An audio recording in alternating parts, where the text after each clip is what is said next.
Good afternoon, friends and traders. Welcome to the Market Recap for Thursday, November 5th. As the title says, we are still waiting. I'm Dan Hodgman, and I hope you guys have all had a good day. If you were long, you were doing all right. Pretty much every market is moving higher except for the dollar, which is not typically any markets that we're trading here or talking about. But, man, it's getting intense. At this point, I am just done watching the news about the elections. I'm going to get the notification about it. It's going to update me. I just got a notification now. Nothing about the elections. Dow surging 500 points. Dow up big. What does that mean? Couldn't tell you yet. Crude oil continues to push higher. What does that mean? Couldn't tell you yet. Gold is higher. What does that mean? That I can probably tell you. There is concern out there of what's going to finally happen. I think that's what I'm paying most attention to. Gold, there's still concern. VIX continues to slip a little bit. People are pretty comfortable with what's going on for the short term. That could all change. We're supposed to get more information tonight. We're going to get more tomorrow. When these states will finish, when we get a true, honest answer, who knows? At this point, our job as traders is to trade what these markets are telling us. You guys know we've talked about how I like to use some moving averages. Those are stuff I'm going to be paying a little bit closer attention to as these markets continue to get trendy the way they have. Today, the 20 period moving average on 30-minute chart within the S&Ps was working really well. Gave some good opportunity there. So we're going to have to start to kind of look at things just a little bit differently and just be conscious of that, paying attention to the little things out there that can influence the direction of these markets. We know something's going to happen when they announce the next elected president, whether President Trump stays in office or Joe Biden goes from former vice president to president. So a lot can happen there. And our job as traders are to be prepared for these situations to happen, be prepared for this news. It has been a hell of a week. Elections, that's been the talk, but we had FOMC today, Jerome Powell basically saying rates are staying unchanged. We're not looking to do anything as the economy still looks better than pre-pandemic levels. We've got that. You had jobless claims today, a little worse than expected, but really not too bad. The markets didn't seem to mind. You're going to have the employment number tomorrow. They're looking for 600,000, I believe, new jobs created. So that's something to pay attention to. There's a lot to be paying attention to. So the first thing I'm going to say here is if you're a new trader, if you haven't traded during all of this wild times, this is a great opportunity to sit and watch. Grab yourself a piece of paper. Write down what trades you would have liked to have taken. Look back and see how they would have played out. There's a lot of risk still here. We're seeing huge overnight moves when the market gets even thinner. You have to have a strategic style plan with this volatility that we've seen here this week. So I can't stress it enough. On that note, let's go ahead and take a look at these markets, see what we had going on here today, and we'll go from there. I should probably get my charts pulled up really quick. There we go. All right, as always, we're going to take a look at crude oil. So just as a reminder, settlement price from just the other day, not yesterday, but the prior day was $37.66. We have seen quite a move higher from there. Yesterday's settlement price, $39.15. Where are we at? Here we go. $39.15 was yesterday's settlement price. So this is the one market that's kind of hitting a little bit of a wall. We saw it yesterday, the break off of $39.20. We saw it again here today. That's going to start to create validation. I will now start looking at $39.20. I'm going to go back, do a little research, see how $39.20 has reacted historically.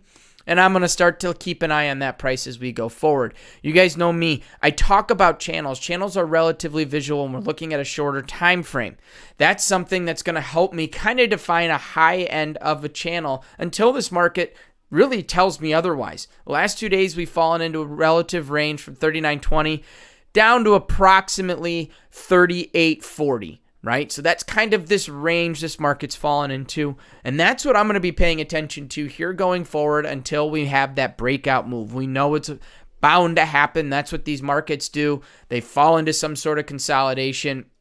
We'll see if we start to form some symmetrical triangle here, maybe a bull or bear flag. We may start to see things starting to fall into preparation for some sort of directional move. I think a market like this, crude oil in particular, can be affected drastically by who ends up getting elected into office, right? We do know there are different stances for each political party of how they feel about certain things within the oil industry here within the United States. If one gets elected, we may see it go higher and vice versa. The other one, maybe this thing goes a little bit lower.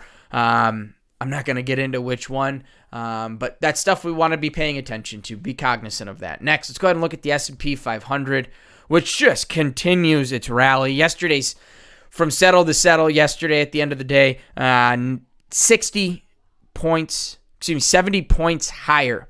Yesterday's settlement price, let's remember, 34.35. All the way down here was settlement price. This market looking to settle close to another 70 points higher. Huge 2-day moves here in the equities. Notice how the buyers are really starting to come in and scoop this thing up in the overnight, and then we're falling into some sort of pattern here today. Exactly what happened. Fell into a relatively tight range. Let's just look closer here. Approximately 35.18 down to right about here, 34.90. That's almost a 30-point range. And the S&P's a 30-point range is quite huge. We have to be prepared for that, pay attention to that, and be thinking about that. If that's this tight channel we're looking at, we've got to be looking for those asymmetric opportunities, manage our risk. Now, like I said here, I was talking about the 20-period moving average. One prime example, markets opened up and man, did I want to be long. I was looking at it right up here and I said, man, do I get in? We're at the overnight high. If I'm in here, kind of looking for a little bit of a breakout, but you know what? I'm pretty far away. I'm still showing strength. I sat on it for quite some time, wanting to be long. I waited until we checked out this 20-period moving average, and I was able to get in, and I ran it right up to 35.18 just because I didn't want to think that this thing's going to continue to extend. And that's what we've been noticing. That's something I've personally noticed within all the regular trading hours. When we have these big overnight moves, we kind of fall into some sort of little bit of a range. And so that was my mentality going into that trade. So personal opinions, that's the way I went about a trade here today. Worked out in my favor. I'm not going to say it's always worked out. I was getting prepared for the recap here. Probably would have looked for some sort of opportunities maybe as we came back down to this second point right here. Down at a value area low right here at 35.02. Would have liked it seeing 3,500. Can't say if I would have taken it being that's the end of the day, but we had a lot of risk in that trade, 6 points, and we were trying to get that thing to run another 18. You got to be paying attention to that. Is that too much risk for your appetite, especially as we're approaching the close? So I personally probably would have said no here. This was the one I took. It worked for me, and I was able to get the heck out, lock in some profits, and call it a day on that market. Next, let's go ahead and look at the NASDAQ. Continues to be a strong mover. Just like S&P's, big moves in the overnight session after yesterday's market hours closed, rallied up all day, and then we pretty much hit the wall every time we came towards the overnight high, right up here by right around 12,100. Let's just keep it simple. 12,100. Market gave us a couple chances to catch the short there. Similar moves here. We broke back down.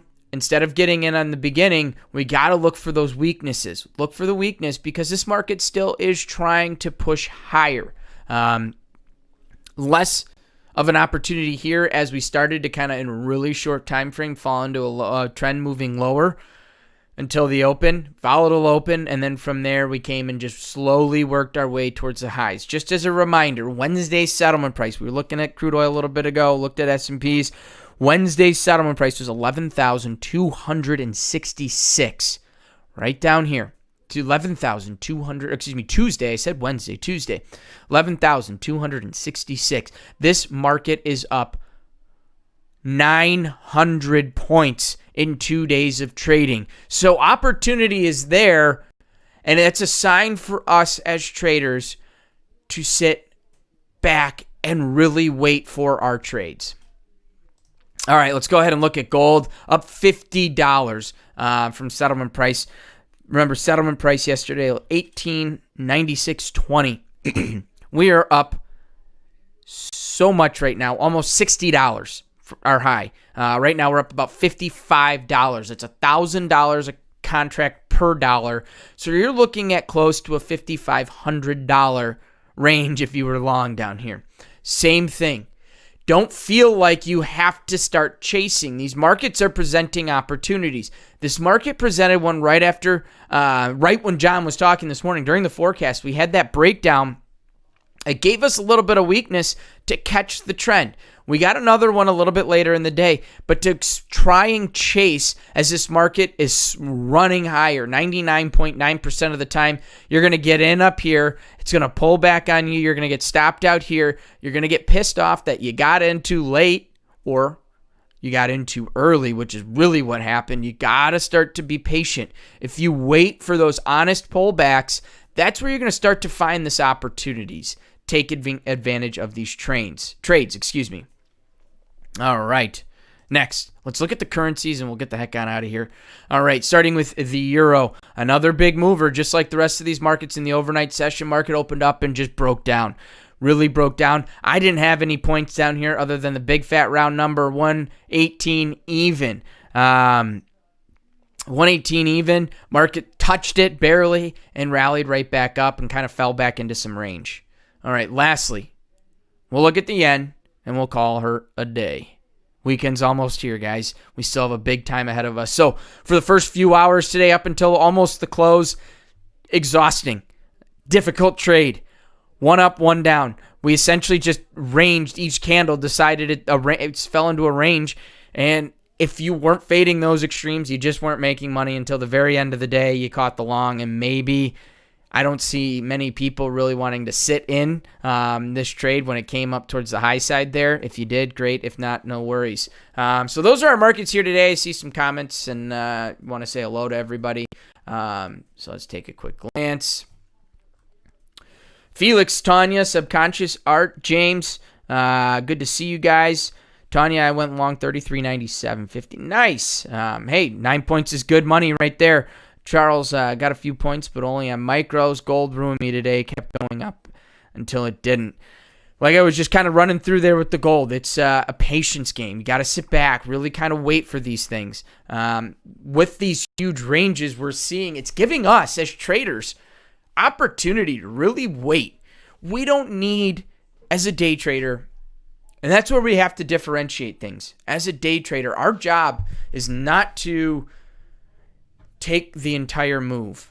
Our job is not to say where the market's going to go from start to close. Our job is really to look for the smaller opportunities. I look at it in the sense of my day trading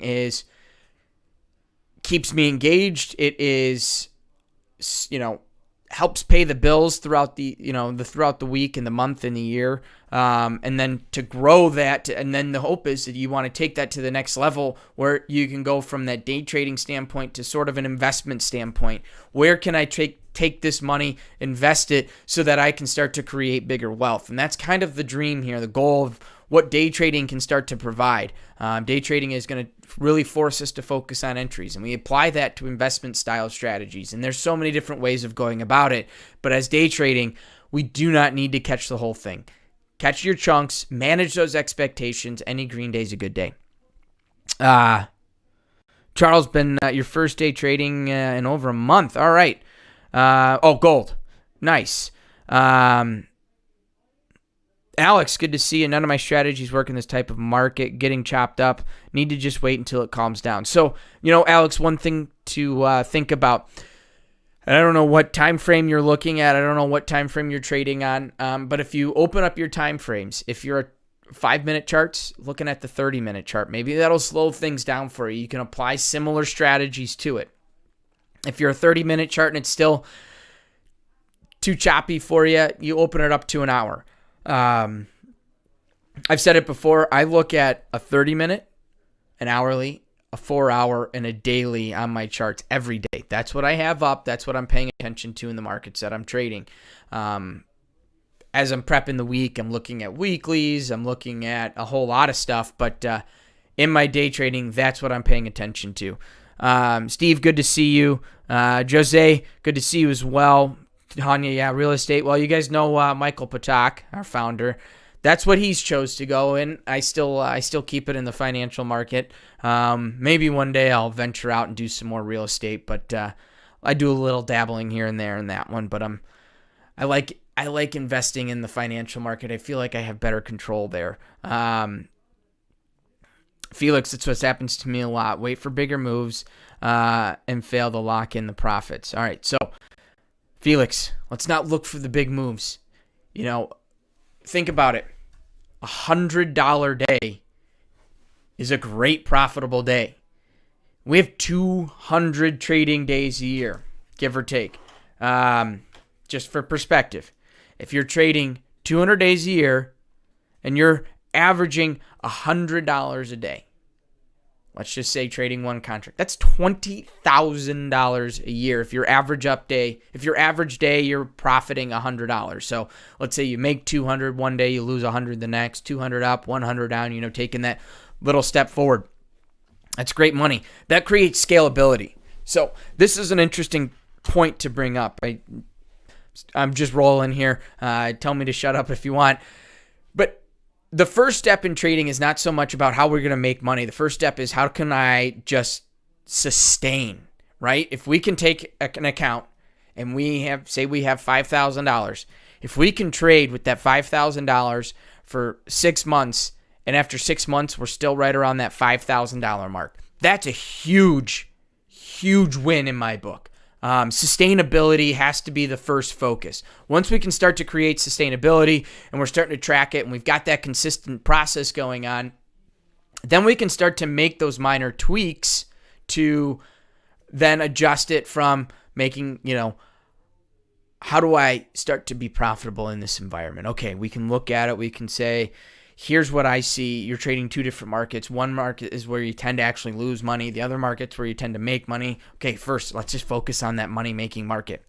We look at that. We can say, what's your risk-reward ratio on average? Okay, you're making 10 points on your wins and 10 points on your losses. Okay, so let's start to tweak that. You don't want to just jump into risking 5, trying to make 10. Small increments, little by little, start to grow that. Once we do that, once we start to create that profitability, that's when we can really start to grow. And it starts to snowball.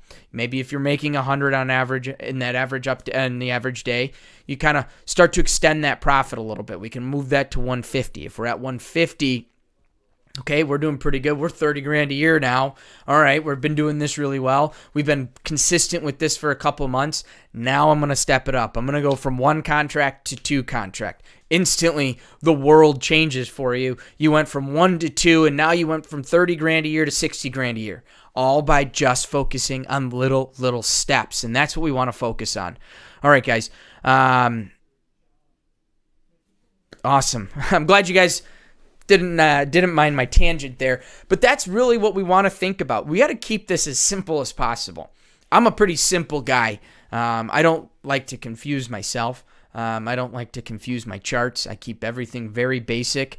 It's an understanding of market practice. It's understanding of risk management strategies, focusing on those little things, and it's all about the process. If we can be consistent in that process, the profits are going to be there. If we start to deviate that, then we're going to struggle, because then we're not going to know where to make that adjustment.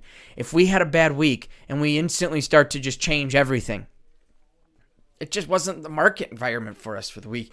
It's got to be a bad month or two, in my opinion, to really start making those types of changes. If we've struggled for a month or two, then we can start to really take a look at things. What's actually going wrong, and we can start to break it down. Charles, when will we see the S&P back to normal days? Will we have a return in volume? Charles, if only I knew. There's so much happening right now. Like we talked about at elections. Let's not forget, U.S. just hit 100,000 cases of COVID. The real estate sector, that's, Tanya brought up real estate. That's going to be an interesting one. You think about commercial real estate. Businesses, here, look at us at Top Step. It's been since March that I've worked from home. We have a big office, and yet a lot of us are working from home. You're seeing that across the board with businesses everywhere. I know my sister, she's an attorney. Her office is doing it. My brother is in sales and marketing. He works for a very large corporation. They're all working from home. Everyone's kind of working from home. So it's going to eventually make business sense, part of a plan. If you don't have an idea of where this COVID can bring things, then they're going to stop renewing leases. They're going to downsize things. So you're going to start to see this shakeup in the real estate world. So that's going to have a shakeup when it comes to the equity markets. Jobless claims continue to be through the roof. Unemployment's still high. Yeah, we're seeing it turn a corner here and look a little better, but that might flip drastically with things that are going on. Awesome. All right, James Austin Vice, great to hear about baby steps from a big move trader. Look, James, I have to look at it in baby steps too. I get excited. I'm like anyone. I will not differentiate myself. I see the dollar signs all the time. I can't tell you how many times I look back and review my day and go, if I stayed in that, or if I was willing to risk more, I could have done this. I'm the same as everyone. But when it comes time to sit down, the expectations are managed. Recognizing if I have a $200 day, what does $200 in my life cover, right? That covers my cable and internet bill. I love that. If I can cover my cable and internet bill with one day of work, that's pretty good. I know what my mortgage is. I know how much I spend on my truck every month. I know all my monthly expenses. So I know what my minimum within a day is to pay the bills, right? Those are things that we want to be thinking about. What's this going to cost me to pay the bills and live? Because that's kind of that concept as a trader. It's look for the small stuff. The big stuff's going to show up eventually. And those are the days that we try to capitalize on. If we have that big day or the big week, capitalize on it. And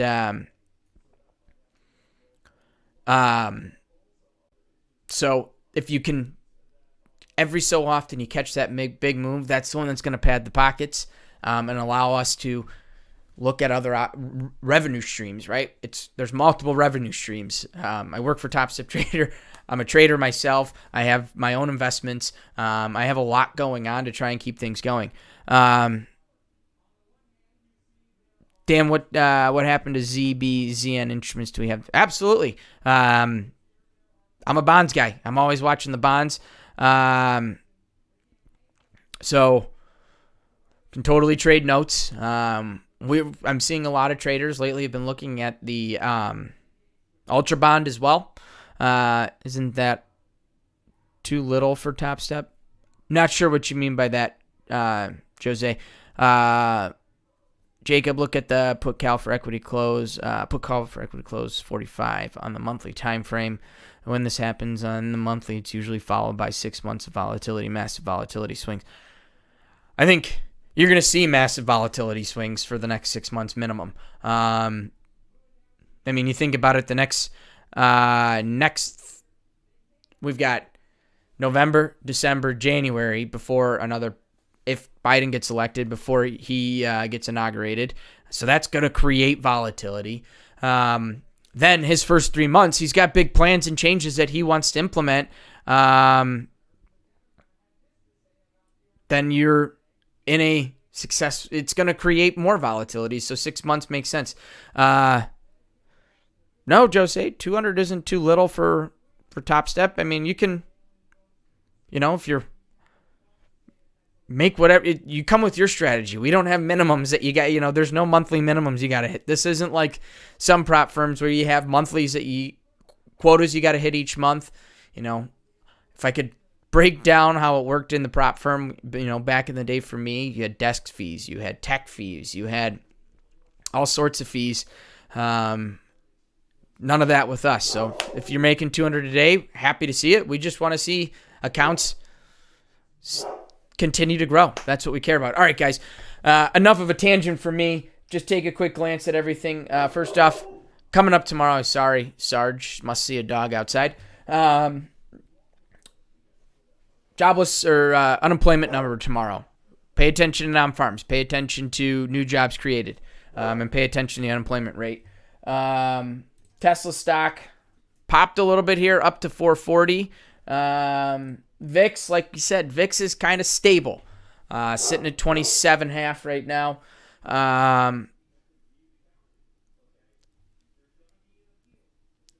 It's going to be interesting. That's still a high number. Remember, benchmark was pre-COVID, 12 to 14. All right, we touched on news. Continue to watch. Interesting. Uber revenue just came in, declined 18% since last year. That's no shocker there, in my opinion, with everyone working from home. I used to take an Uber into work almost every single day. All right, this date in history. First one, 1941. We're not too far away from anniversary of Pearl Harbor, but in 1941, Japan was given the order to bomb Pearl Harbor on this date. I think I had one more. Oh, yeah, 1994. George Foreman becomes the oldest heavyweight champ. All right, guys, on that note, I've talked long enough. I hope you guys all have a great day. And no recap tomorrow, so I'll see you guys on Monday. Have a great weekend. Get out and enjoy it. It's 71 degrees here in southern Wisconsin, so I'm going to be outside today enjoying every bit of that. On that note, I'm out. Take care. Trade well. Stay safe. Wash